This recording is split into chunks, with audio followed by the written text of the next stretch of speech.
Well, the Athletic / New York Times pretty active today. First with a story about the NYCFC gaffer, and then something about the MLS schedule changing and kind of being in accordance with the international calendar. We'll see about that. New York City, they're preparing for FC Cincinnati. We've got a guy that knows more about FC Cincinnati than anybody I know. He's going to help us preview and understand FC Cincinnati MLS Cup playoffs starting yesterday. And our own Roberto Abramowitz went to the supporters town hall last night in NYC. That and a whole lot more. We are live with NYCFC Views. Turn up your volume.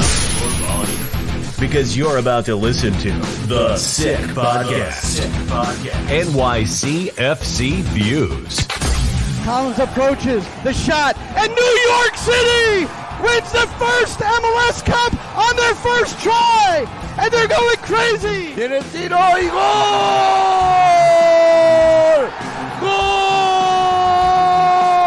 Gol! New York City es el campeón de Major League Soccer! The sickest New York City FC podcast. It's gonna be sick. Hello, everybody. I'm Glenn Crooks. Here's Roberto Abramowitz, the aforementioned. We are your radio commentators. Well, there's four of us total. I've got Matty Lawrence. Roberto has Ariel Hudas, and we bring you all the games, including this one coming up, the playoff game, which this best of three series gets started on a Monday night. So that's a odd night, little Monday night football, soccer style, coming up next Monday at TQL. And we now know, thanks to the compliant New York Mets, that Citi Field will host Game 2. That'll be the home field for New York City FC. And then if Game 3 is necessary, so November 2nd is at Citi Field. November 9th will be back at TQL if necessary. And it would, look, we hope New York City sweeps. It would be fun if it went 3. And if it goes 3, Roberto, pretty interesting. That would be 6 games that New York City and FC Cincinnati have played in 2024. So you think they know a little bit about each other? I don't think they have to spend too much time on the opponent. Yeah, I was going to say the scouting budget for this game, for this series, is going to be quite low. They'll save some money this time. Yeah. So we've got Tom Gelehrter, who is the play-by-play guy on their radio side, that's going to join us in a few minutes to kind of and he really he's embedded with this team always, and so he's got a really good understanding of how it's going for them, which hasn't been good lately. So we'll get his feelings about that in a minute. Nick Cushing. So here's the headline in The Athletic today. This was, I don't know when this emerged. I know you sent it in our group text. Arsenal women make Nick Cushing, New York City FC head coach, primary target for managerial vacancy. So that's in the Women's Super League in England. And my only reaction to this, and just because somebody is targeted, that doesn't mean they have a level of interest. So, and we don't have anything further than what's in this report. But Roberto, I would consider it unusual if Nick Cushing hadn't been contacted for an opening at a club like this, or I feel strongly that Chelsea reached out to him as well. I don't know that for a fact. When Emma Hayes left her post, because Nick Cushing is highly regarded. 7 years with Manchester City women. They won the League Cup, the FA Cup, the league title.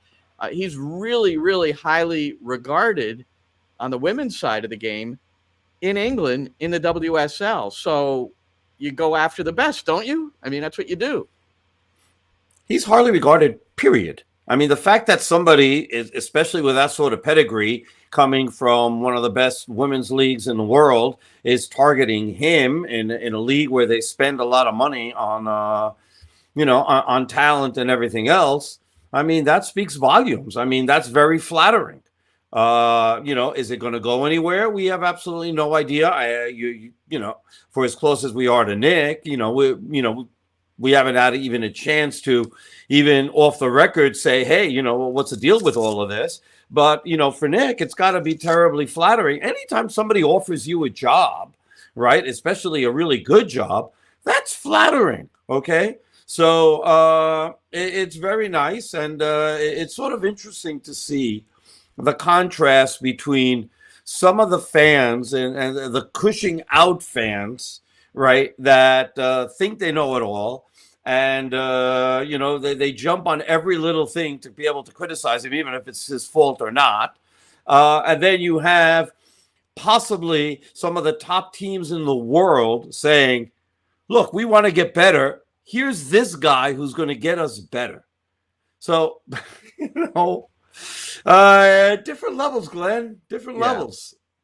And this is his 20th year with the City Football Group. I mean, he started as a volunteer coaching U6 through 8, and then worked his way into the academy on the boys' side with Manchester City, and then was basically recruited by somebody internally to coach the women. They said, you'd be a perfect choice here. And he was like, really? And then went 7 years with them before he joined Ronnie Dyla in New York City FC in 2020. I remember my first interview with him. He was in his closet at his home in North Jersey because his kids were putting up, I don't know, they were a little loud at that time. And we were in the midst of COVID.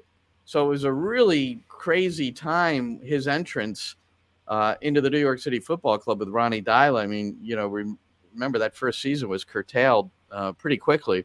Yeah. So, and now he's focused on the playoffs. As an interim, he got New York City into the Eastern Conference Final. Last year was a disappointment, no playoffs, and now they're back in this year. So we'll leave it at that. It was something that, and it's not, by bringing it up, it's not going to serve as a distraction. It's just, it is what it is. It's out there. It doesn't disappear because you and I didn't talk about it, by the way. That's true. That's true. So we wish everybody the best. That's what we always Absolutely. Whatever makes everybody happy. Including our first guest, our only guest, Tommy Gelehrter, who is the radio play-by-play guy for FC Cincinnati. So New York City will play FC Cincinnati beginning next Monday at TQL, the first game of a best of 3.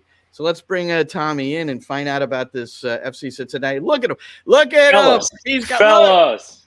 What we don't? I've got the Appalachian FC T-shirt on. Well, hold on. I just came from a little ceremony, boys. All right. Oh, what do we have? Oh, hello. Shield rings from last year are in. Nice. So I just picked that bad boy up. So wow, straight away from I know you're gonna flex on me now. I don't want to see it. It's fine. I know.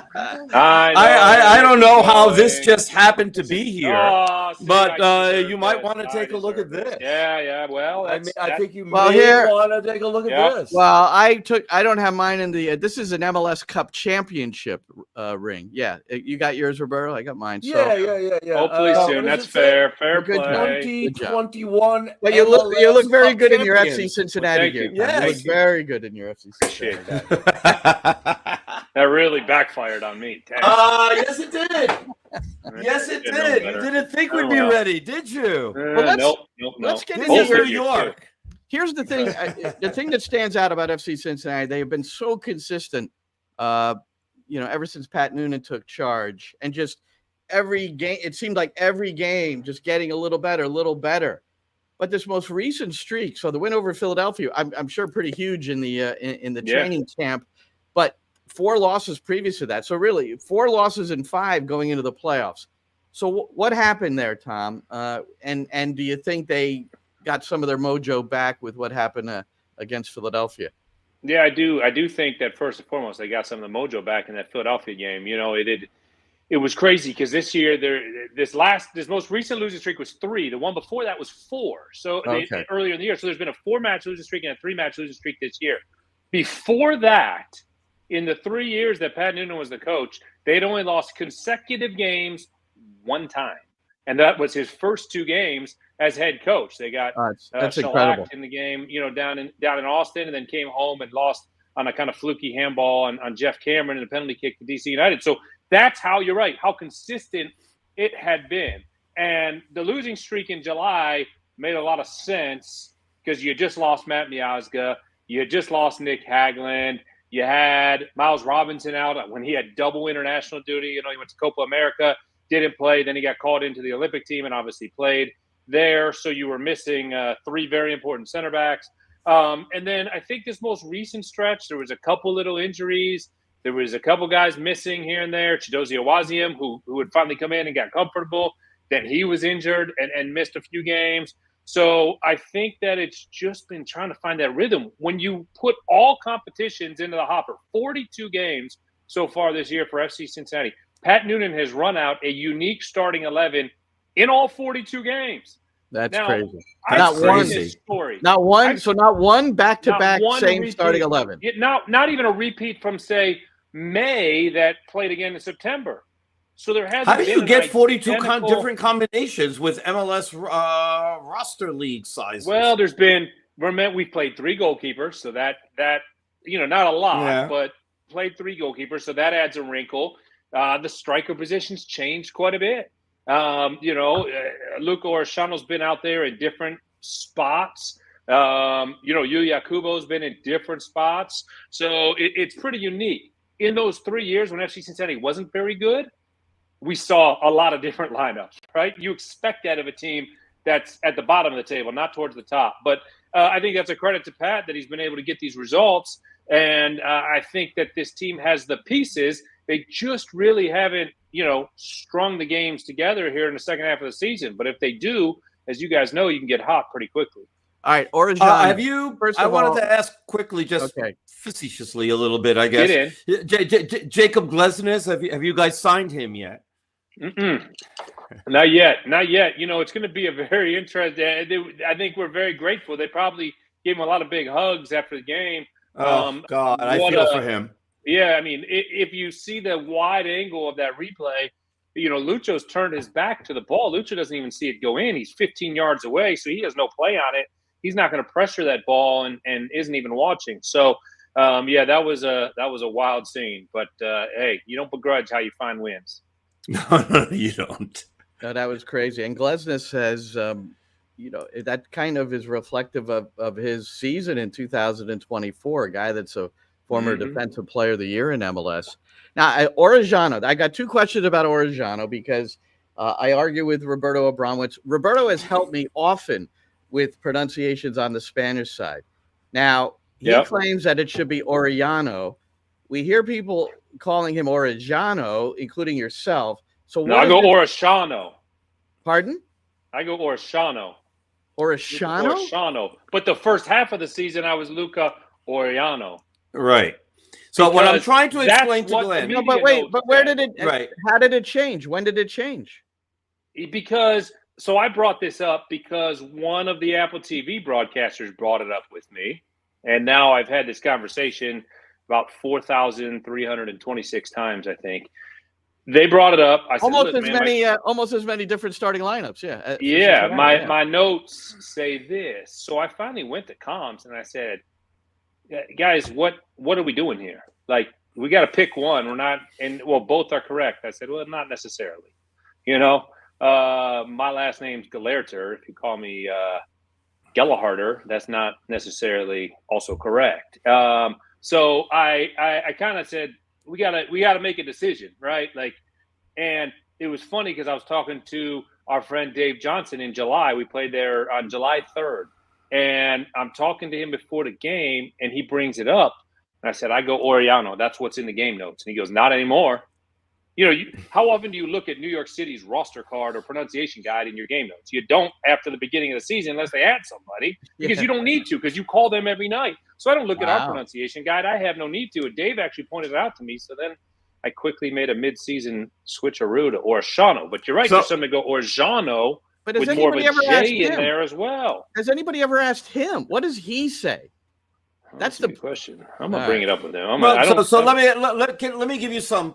Don't go too long on this, Roberto. I'm not going to get. Let me say my piece, Glenn. I don't want you to go too long on Glenn, let me say my piece. Thank you. I'm calling him Orellano, by the way. So call him whatever you want. Okay. So can I please talk? Say your piece. Come on. Thank you. Mute him, Shane. Shane, mute him. Anyway, just like we have in Spanish, there are different types of ways to pronounce things depending where you are regionally. Okay, so in Barcelona, and especially in the area of Barcelona, they don't say Barcelona, they say Barcelona, because they have it like a TH list when it comes to the C pronunciation. But everybody outside of Barcelona still says Barcelona because that's the way it's spelled and that's the way it's said. So when it comes to Orellano, there's areas in Argentina where they very heavily accent some of the double L's. And so it would be Orellano, right? That's the way that he would pronounce it, maybe. And I haven't even heard him say it. But I have heard other Argentinians say that name or a double L in that aspect. So they would say Orellano, okay? But nobody speaks that way except for those, for that small region. Right. And so for the rest of us, it's a double L is a Y sound, which is Orellano. And that's the way it's fine to say. Now, if you say Orellano, I guess it's okay, but it's not necessary. Orellano is absolutely 100% fine. My partner, Ariel Judas, is Argentinian, born in Buenos Aires. He says Orellano. Well, I've already made the switch mid-season. I'm not going back for the playoffs. No, that's fine. That's fine. But I mean, I wanted to add context to all of this and hopefully clear it up a bit. All right, so let's go to the sporting side of this. Orellano played, in essence, in the middle, almost as a twin striker, along with. He did play as a striker. He started at a true striker position. Well, but I mean, Philadelphia. But he was everywhere. So I didn't. Yeah. I wouldn't call him a true striker based on what I watch. But I'm saying he was in a much different position than wingback. That's correct. So is this going to? What do you suspect against New York City? Well, I haven't been to training yet this week. I'll learn more as the week goes along. But, yeah, I mean, I think that he brought some positive sides to that position that we haven't been seeing. That's been, you talk about the struggles in the second half of the season. Look, part of that was rebuilding the back line with Miles in and out on national team duty and then the injuries and bringing Chidozie Awaziem, now bringing Teenage Adebi in. But part of it's been, they've never replaced Brandon Vasquez, right? So who is going to be up top? Yuya Kubo, obviously very productive with 10 goals this year, has been the most productive of the strikers. Kevin Kelsey at times has shown productivity. Nico Gioacchini was brought in late after another deal fell through, and he has yet to score for the club. And then obviously the Aaron Bupenza saga played out, and his departure, took place over the summer. So Luka likes to cut in from the right side, obviously, to get the ball onto his left foot. And so there's been games this year where he's played as a second 10 alongside Lucho Acosta. It's funny because during the week, Kevin McCluskey, who calls the home games with me and then will call this playoff run with me, he actually came to my son's game during the week leading up to Philadelphia. And Kevin wasn't even on the broadcast for that Philadelphia match on the road. And we were sitting at my son's game chatting at halftime. And I said, I wouldn't be shocked because Yamil Assad is healthy if maybe they make Yuya the lone striker and put Luka as a second 10. So it wasn't quite that. Maybe it kind of was, because Luka has the freedom to go where he wants like Lucho does. But there were some positive things there. And in his quote after the match, when they asked him what he felt about it, he said he really liked it. And they said, would you like to play there again? He said, well, that's not up to me. You got to talk to the head coach about that. So, he kind of passed it off on Pat. But I wouldn't be shocked. Certainly wouldn't. Not with the way he's the productivity. And Andre Blake, of course, had a couple big saves in that match.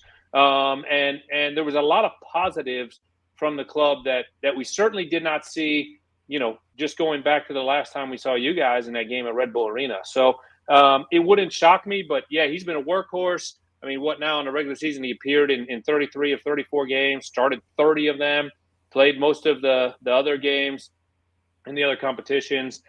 He's been a joy to watch and an unbelievable signing for this club. Yeah, how much of an advantage do you think it gives Cincinnati, the fact that you have so many players right now that can play so many different positions. You can take Orellano and to bring him as a wingback, or you can put him as a 9, or you can put him as a 10. We've seen Yaya Kubo basically play almost every position aside from goalie at this point. Lucho Acosta has been all over. You've got so many guys who can play so many different positions. I mean, you actually have 3 true strikers still on the team, but yet neither of them, or 4. Nobody's starting. 3, I guess. Yeah. No, you're right. So, and so it's hard it's hard to be able to scout for you, against what you guys might do. Yeah, I think I think it's important to find some stability in your starting 11 in the playoffs. And you can continue to go on to a 43rd and 44th and 45th, starting 11 and expect to have success unless you're forced, by some type of circumstance. But I think that it is, and I talked about Jimmy McLaughlin on the broadcast with me in Philadelphia, and we talked about it a bit in the second half of you may see Sergio Santos come in to the match, right? But that doesn't necessarily mean that if Luka and Yuya are your strikers in the lineup, that one of them's coming out. It could mean Yamil Saad's coming out and Luka's going to go back to his natural position as a left wing back.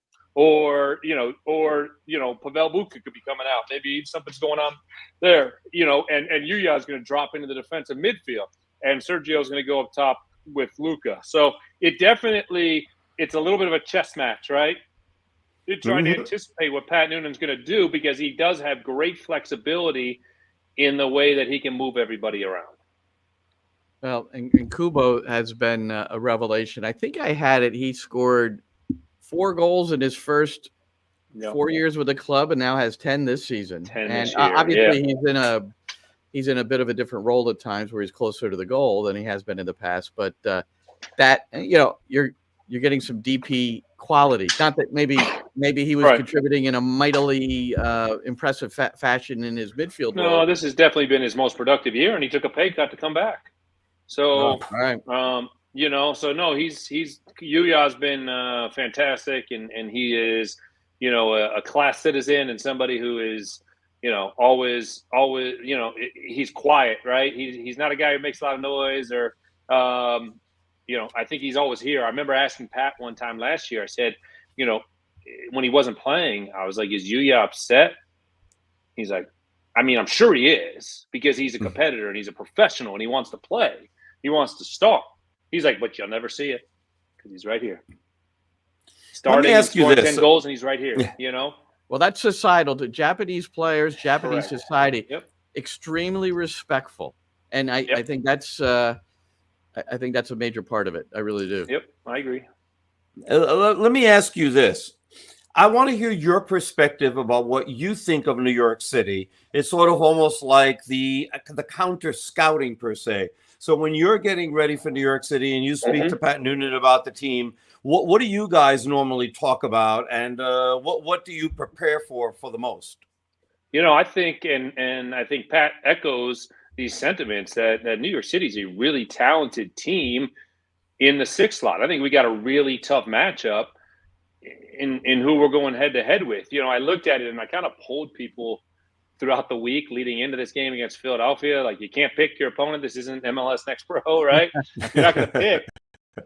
But out of the 3 teams that were possible, New York City, Red Bulls, which to me, I mean, Red Bulls we've done that story the last 2 years in the first round, again, you can't control it, but I'm like, man, we've seen them, maybe somebody different this year in the first round, or Charlotte. And, I don't think amongst the people that I talked to, and I talked to everybody, fellow commentators, I talked to, people on the technical staff, everybody, there wasn't really a consensus except that, man, New York City is going to be a really tough first round out. And I wholeheartedly agree. We've seen you guys 3 times this year, and it's been 3 completely different matches, right? In the way that each one is played out, in different competitions, and obviously the 2 regular season games. So no, I think it's a team that's improved and really come together. Obviously Alonso Martinez has been, fantastic in what he has done. I think he's only started 1 of the 3 matches against FC Cincinnati this year. Santi Rodriguez has obviously been fantastic. So I think It's a very good team. Matt Freese has found his way as a starting goalkeeper, and this isn't going to be easy for FC Cincinnati. As the 3 seed, you're the favorite, but I think it's a pretty even matchup. And New York City historically has proven to be a pretty tough matchup for FC Cincinnati, even though they had that streak, 4 or 5 straight wins against New York City going into that matchup at Red Bull Arena. That was snapped. It was 5, right? Yeah. So it was 5 straight wins going into that game. Now I think that those wins weren't necessarily easy along the way. And what's the issue at TQL? You have a better road record than home. It's been bizarre, and I tried to drill down on it with Pat quite a bit because 11 road wins, right? That ties the post shootout era record. Miami also had 11 wins this year, and Montreal did it a few years back. It's just been head scratching, and I think a little bit of it is we dropped some games. I dropped some games at home earlier in the year, like in that summer window. We had a lot of home games, and they dropped a few games in there, and that's right when Matt Miazga and Nick Hagelin went down like 10 days apart or whatever it was. Yeah. It may have even been consecutive Saturdays. So the team was kind of shell shocked, and I think, especially from Matt Miazga's standpoint, and look, Nick Hagelin's a Cincinnati kid. Everybody loves Nick Hagelin. He's remarkable, and he's a very important player when he's on the pitch for this team. But Matt Miazga's the reigning defender of the year. We saw how much the team missed him in the Eastern Conference Final when he couldn't play against Columbus last year. And, if Matt plays, I think that it's fair to say that the result's probably different. Maybe that ring I showed you at the beginning is different. If Matt is eligible there for those games, we'll never know. But I think we really saw how much Matt was missed, both from a skill standpoint and a leadership standpoint. And Miles was out at the same time, so he didn't have Miles to pick up some of that slack. So, it was the team was really shell-shocked, and they dropped some games at home and just haven't really found their form. It is shocking, based on the way that they were so good and only lost once at home last year. Right. Yeah, it's wild. Well, soccer's a funny game. It is. It is. And the reality of what I've been telling everybody, and you guys know this as well as anybody, because it could be New York City, it could be FC Cincinnati, it could be somebody else. You got to win 5 now. So if you get hot for the next month and a half, then there's a good chance that you get in the ring and, you're going to hoist MLS Cup, because you got to win 5.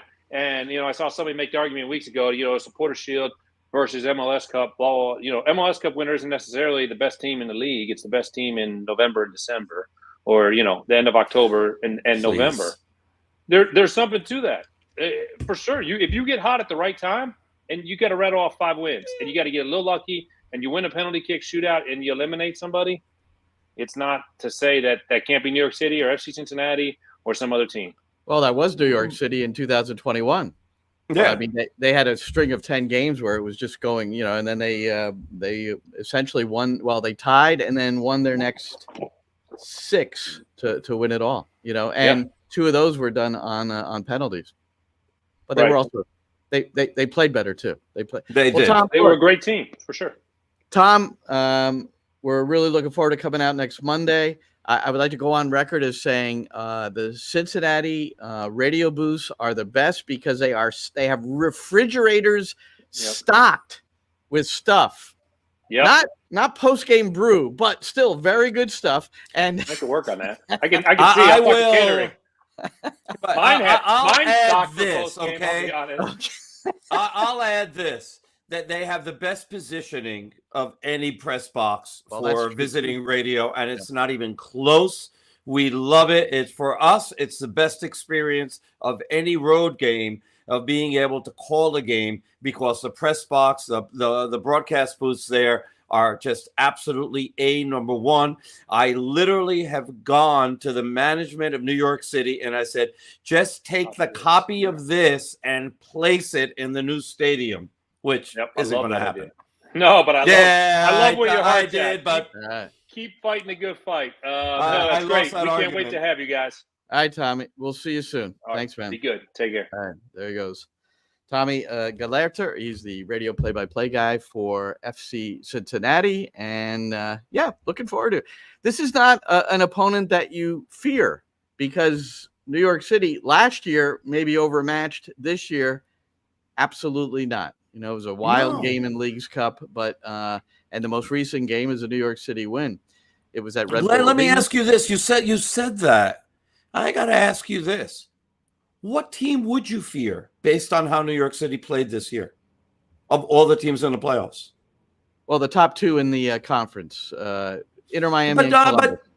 And here's my answer to that. It's like, I don't fear anybody for New York City. I'm not saying hold on. Good. Compare Cincinnati to those two in a best-of-3 series? Come on.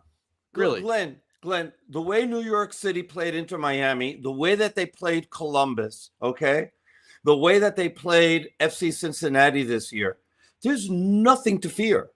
They said, just go out and play your game. If you play the best of your games, you cut down on your mistakes, you're probably going to come out ahead. I'm serious about this. I don't care about all the other names and what they've done. If you look at the games themselves, there is zero reason to be afraid of anybody.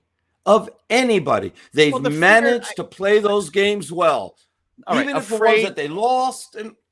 But I'm talking about fear. There's not a team. I use the word fear. I said don't fear Cincinnati. Okay, you said who else? Who would you fear? New York City's chances in a best-of-3 series would be less against Columbus or Miami. I'm sorry. They have so many more attacking weapons, both those two teams. So many more. Like, masses more.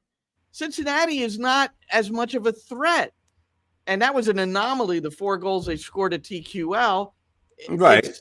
That was an odd game, and it all of a sudden, it was a weird one. New York City took players out. They added starters in, and it kind of went haywire. Yeah, it went the other way. I get it. That's all. That's what I mean more than anything. Yeah, I get that. But as far as New York City has shown that they can play Inter Miami, and they tied them there. They beat them at home. They played Columbus even. They're the only team that didn't lose to Columbus in 90 minutes in Leagues Cup. And they were, they played them well. They had many chances to win that game. I'm telling you, there's not a team that I fear as far as that is concerned. The 2 ties against Miami. You gave New York City a win somewhere in there, but it was 2 ties, 2 draws. Oh, true. Right. It almost because it felt like a win. Thank you, James Sands. Yeah, James Sands. The 3-point tie, baby. It was a 3-point tie. That's what I remember. To me, that's a win. 3-point tie. By the way, and ever since that result, and aside from if you take away the Montreal game, New York City hadn't lost. Oh, the Montreal game. But we're not going to spend much time on that. No, there's not much to say about it, really. And then Montreal plays last night, and they just looked like a shell of themselves compared to how they played against New York City in the opening half against Atlanta. They're hosting the game at Stade Saputo. This is the wild card MLS Cup playoffs. Then Joseph Martinez scores twice against his former team. Now it's 2-2. It goes directly to penalties. And thank you for that reminder, Roberto. Roberto's very good with reminders. And we are reminded that in this best-of-3 series coming up, if the game ends in a draw, boom, right to penalties. No extra time in this best-of-3. And the same last night for the wild card. My assumption also is that Caden Clark didn't hate Atlanta enough. As much as he hates New York City FC, because he came out in the 59th minute after contributing pretty much nothing. So he was burned on Saturday. Yeah, apparently. But Atlanta advances on penalties. Brad Guzan, even though one of the goals scored was, certainly he has to take responsibility for it, the first Joseph Martinez goal. But after that, he was stellar. And he gets player of the match to me, especially. And what's their reward? Yeah, now they get to play Miami on Friday night. So if you're in Times Square, you can watch Atlanta United because they'll be playing Inter Miami. Can you imagine? I think there was a national team game. I was in the city, I think with my wife maybe, or I'm not sure, can't remember. And I saw a soccer game up on the big screen. I'm pretty sure it was a national team game. And I don't know why I wouldn't be home watching it, but I just wasn't. And but now it's going to be Messi and company on the big. Oh my goodness! In time, and that game is going to be in front of the paywall on MLS Season Pass. So if you have Apple TV, and all you have to do is sign in to the Apple TV app. Even if you don't have a subscription, you can still sign in. There's certain things for free. and that game is going to be one of them. Inter Miami, so they set the points record. They won the Supporters Shield. And Gianni Infantino, FIFA president, said, that's good enough for me. And they had a wild card that they could choose, FIFA, and they have chosen Inter Miami before the MLS Cup playoffs. Here's the exact quote from Infantino. I'm going to read it, Roberto. You have shown that in the United States you are consistently, he's talking directly to Inter Miami, you are consistently the best club on the field of play. Therefore, I am proud to announce that as one of the best clubs in the world, you are deserved participants in the new FIFA Club World Cup 2025 as the host club representing the United States. Do you want me to read what he meant to say? Would you like to hear that quote? Oh, please. I absolutely need to hear that because I'm sure that there was something lost in the translation. So what he meant to say is, listen, the team that wins the league is all that matters. Those playoffs you have in MLS are inconsequential without promotion and relegation. The great leagues in the world have relegation and promotion playoffs. MLS playoffs, they are simply fluff. And the only MLS player anyone wants to see globally anyway is Messi and maybe Suarez. That's what he meant to say.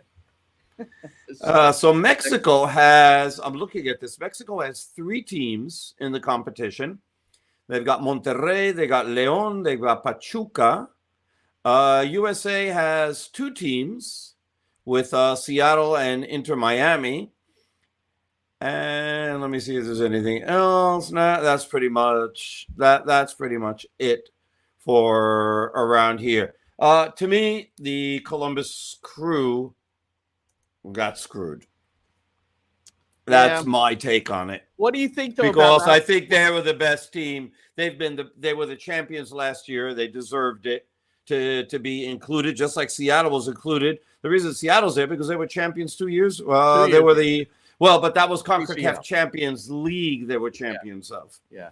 But they should have been, as MLS champions, they should have been the ones included. But the reason I did what he meant to say, what do you think of not waiting to see who the MLS Cup champion is? What I wrote down here in my notes, what if Miami gets eliminated, massive upset, obviously, but what if Atlanta takes out Miami in the opening round?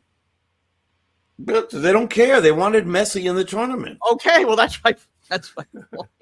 That is, and by the way, care. Did you wear Gazelles growing up? Adidas Gazelle? No. Oh, I know. No. They're great. Well, look, here's Messi, and he's in collaboration with Bad Bunny. Where were we when a Bad Bunny concert took away from the crowd? And there they are, Messi and Bad Bunny, and they're launching this collaboration. But they're redoing the Gazelles, which is great. Pretty nice. I mean, those shoes look pretty nice, I gotta say. The Gazelles are great. They're comfortable. They're stylish. You get them in different colors. I used to have black, blue, and now they're going to cost a freaking fortune because. Well, yeah, I'm not gonna. I probably won't have many more, but. Yeah, you can look at the cool kids have it. Gazelles were like comparable to like the Copa cleat. So they've got this F50 cleat. I have no idea what that is, but you can lose that chain. I don't want to see them anymore. And where were we when Bad Bunny took over the town? I can't remember, but remember that? It was like half the attendance that would have normally been there or something. Then somebody told us that it was a Bad Bunny concert and we're not going to get as many at the game today. And I can't remember where it was. I cannot remember where it was. I'm trying to remember now. What else we want to do here before? I just wanted to mention USL Championship. Rhode Island makes the playoffs in their first year. And a friend of ours, Stephen Turnbull, the former New York City back and New York City FC 2 back. He's a regular in their 11. So congratulations to Rhode Island and Stephen. Happy for Stephen. Seriously. Very happy. Yeah, very happy. All right, let's kick it around, Roberto.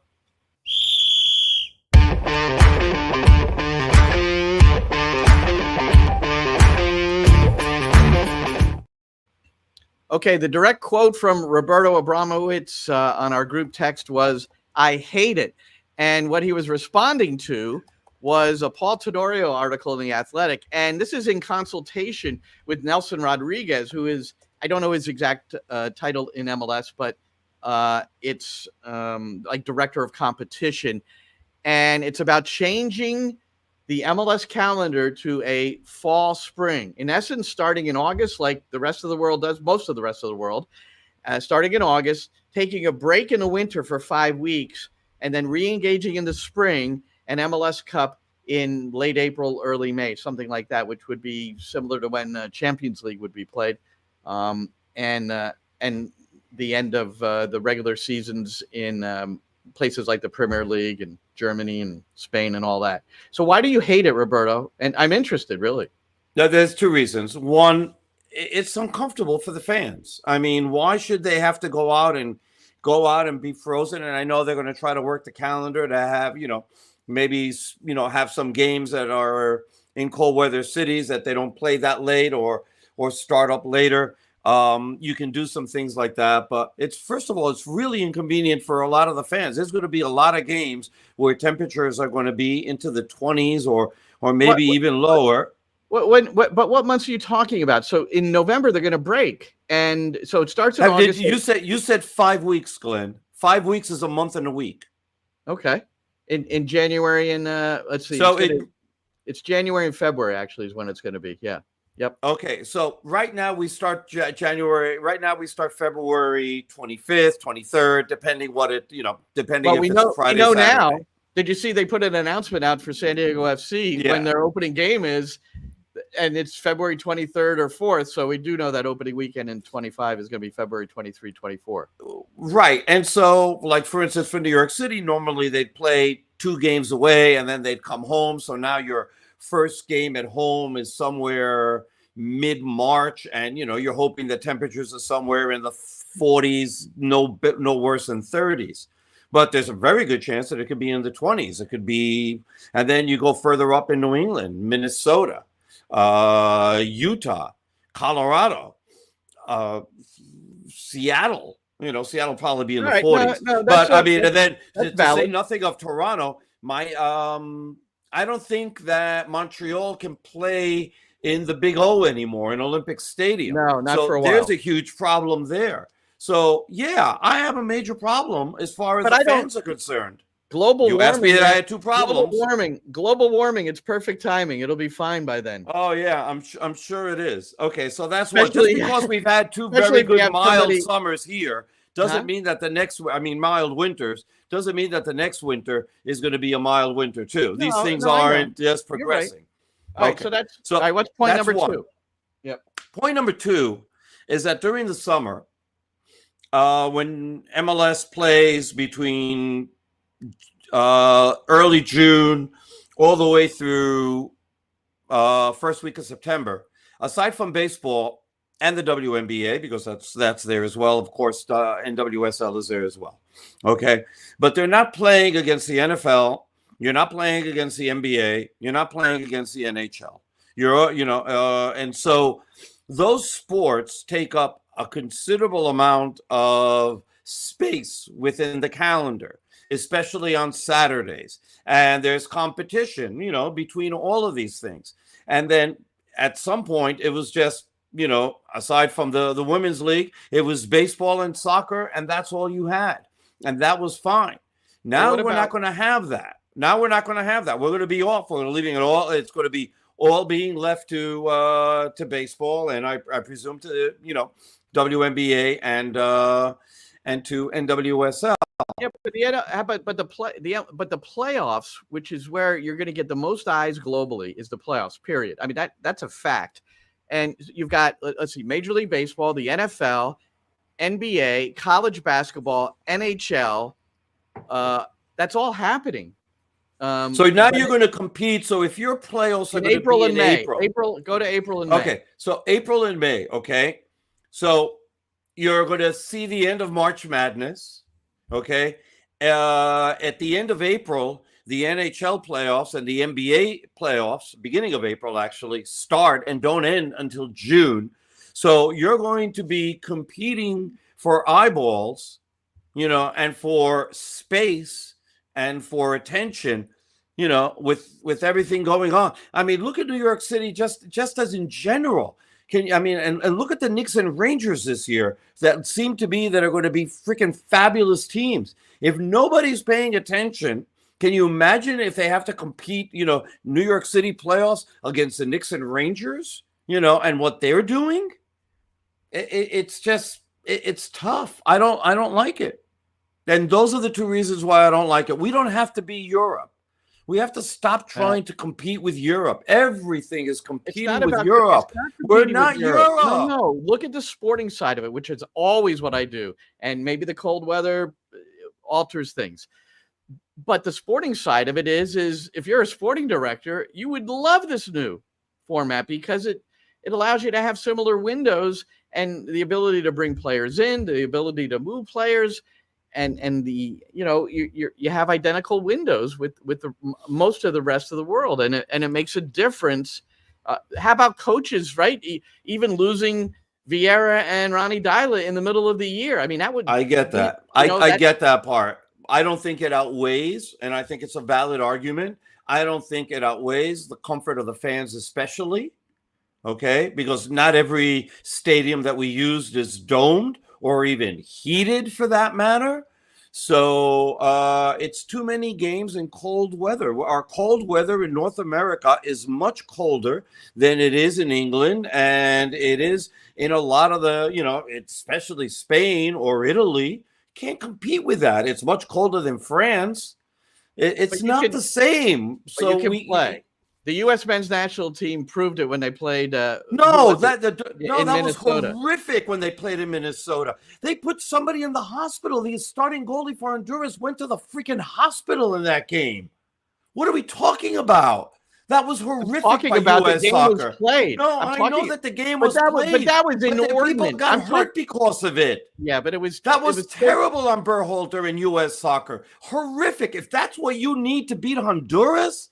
To go and do that? Well, that's a whole other. That's a whole. I'm just saying, and that was unusually cold, and I could see a game being not for postponed. Minnesota. No, that was not unusually cold for Minnesota. Oh yes, it was. That was a freaking Tuesday. No, it was 40 below wind chill. It was 40 below wind chill. It was not Minnesota. No, it's not every day. Stop. That's Minnesota in the winter. You'll have to pull up the weather app. Hey, one thing from this article, and Nelson Rodriguez is, I like the way he's going about it because he's also taking a fan poll just to support what you're saying. They're re-engaging the fans again. He said he's got a new one that's going to go out. So how the supporters feel about this, I think, will have a pretty major impact since attendance drives revenue and. Right? I mean, so and attendance is at an all-time high. It is up 11%, and so you don't want to lose that momentum either. So no, absolutely not. If it ain't broke, don't fix it. We have questions, by the way, in the comments section. Oh, what do we got? Come on, Shane, bring it up. Anything clean? I'm going to Citi Field for getting against Cincy. Worth it. Will the stadium be full? Will it be full? No, but it'll be a very, very good, invigorated. Energy level will be high. I would go. You'll like. I would say, oh, absolutely. I mean, it's going to be soccer full. So what do I mean by that? The whole stadium holds 43,000 people for all New York City games, except for when the Red Bulls came and played. They open up 23,500 seats for that. And I think New York City is going to get somewhere in the vicinity of 20,000. Hopefully they'll get the whole 23.5. But the atmosphere is going to be absolutely lit. One of the things that happened last night was when they mentioned. Oh, go ahead. I'm sorry. I said one of the things that happened last night at the town hall is that when it was mentioned that the game was being played at Citi Field, everybody stood up and applauded. The fans were really happy that they don't have to go up to Red Bull Arena. So they're going to be there, and remember the game against Inter Miami, that playoff game against Inter Miami. That was the atmosphere in that place was just absolutely lit. It was great. Remember what Phil Neville said? He said it was like he felt like he was in England. It was that sort of hometown supporters type atmosphere. So yeah. So Gray and Agent, go to the game. Absolutely. Tickets aren't going to be expensive, so go. It's definitely worth it. And bring friends. You have friends, I presume. And bring Anything else from the? Because I was going to close with that, Roberto. But anything else from the? You were at the supporters town hall. David Lee, Brad Sims presiding. Anything of note? Nothing tremendous that I would say like, wow, this is really breaking news. Nothing like that. All the stuff that we knew. They're still waiting for the paperwork to be able to break ground. So although it's the official breaking ground, that still hasn't gone. It's supposed to happen very, very soon. Remember, we were told it's going to happen at the end of September, and I think that was September 28th. They told us, and it still hadn't happened. So it's going to happen soon. It's not pushing back anything, mind you, because all the preliminary work that has to be done is being done at the stadium. So that was one of the things, or at the stadium site. So that was one of the things that was talked about. The other thing, David Lee said something interesting about how he wanted team development to be about, and about the academies and how important that is. And, the goals of being able to retain your players, your key players that you develop, for longer periods of time, But what really is going to determine that, Glenn, is going to be the market. So, you'd love to be able to hold on to a McFarland. But Man City threw a lot of money their way. So they're not going to be able to. And so there's going to be a lot of players that are going to be like that are going to be coming down the pipeline, and that other teams are going to see, and that they're going to, teams in Europe, and they're going to see them, and they're going to go, this kid in like a year and a half could be fantastic for us. And they're going to make offers to New York City that they're not going to be able to refuse. So, yes, you'd like to be able to keep those players for as long as possible and develop them. And then, yes, sell them on, because everybody except for like 4 teams in the world are selling teams. And those 4 teams are the buying teams. So you're going to find that. Aside from that, I mean, it was a great give and take. There was a lot of people there, good food, good drinks. Everybody was in a really good mood, very positive mood. So it was great to see. And it was great to hang out with the fans and get to see them. I'm really sorry that you didn't make it. There's a lot of people that asked for you. And it was just great to interact with all the fans and to see how much they really appreciate how much we do on the radio. They really, really do. And it's really nice to see. And on the podcast as well, there's a lot of people that came up to us and said, love New York City views. So that was very, very nice. As does Alexis Jimenez, who says going to the game with friends. But that was a Rakino card winner. So I saw him. He was great. He brought it. It's fantastic. Oh, that's awesome. Alex was there. Shane, put up FXXXX. Yeah. So here's somebody who finally is on the live show, or the Kive Sow. So, Shane, get this person's address, whoever you are, or if you could put your address in the comments section. If you do that now, before we end the show, we're ending in 2 minutes. So put your address in the comments section, and I'll send you a Rakino card. There you go. How about that? And then maybe I'll do one more giveaway, because I think I just have one more giveaway left, because then I got to give Roberto, Ariel, and Maddie, Rakino. I was going to say, you're going to give us one? What's the deal? Yeah, I got to give my boys Rakino card. I still just haven't done it, but now it needs to be here, right next to Spidey, New York City Spidey. I don't have one handy to hold up. Where is it? There's the New York City logo, the I should say the original logo. All right, okay, maybe that way. So we don't mean to show your butt, Spidey. We're gonna try to do one more of these live before the game on Monday, maybe Saturday. Roberto, I know you've got some things, so we'll just have to figure that out. So look out for the announcement. Saturday, I think, can work for me. Sunday doesn't work because I've got. Okay, all right, that's fine. Game, so we're predicting Saturday night at some point, and that's the day we'll be up in New York City training and talking to Nick and others. So that would make sense. All right. Anyway, that's it for now. Thanks so much for joining us. And for Roberto Abramowitz, I'm Glenn Crooks. This has been NYCFC Views Live. And thanks to Shane. And that's a wrap. Hope you don't miss us too much until next time. Follow the Sick Podcast NYCFC Views on YouTube, Instagram, Facebook, Google Play, and Apple Podcasts.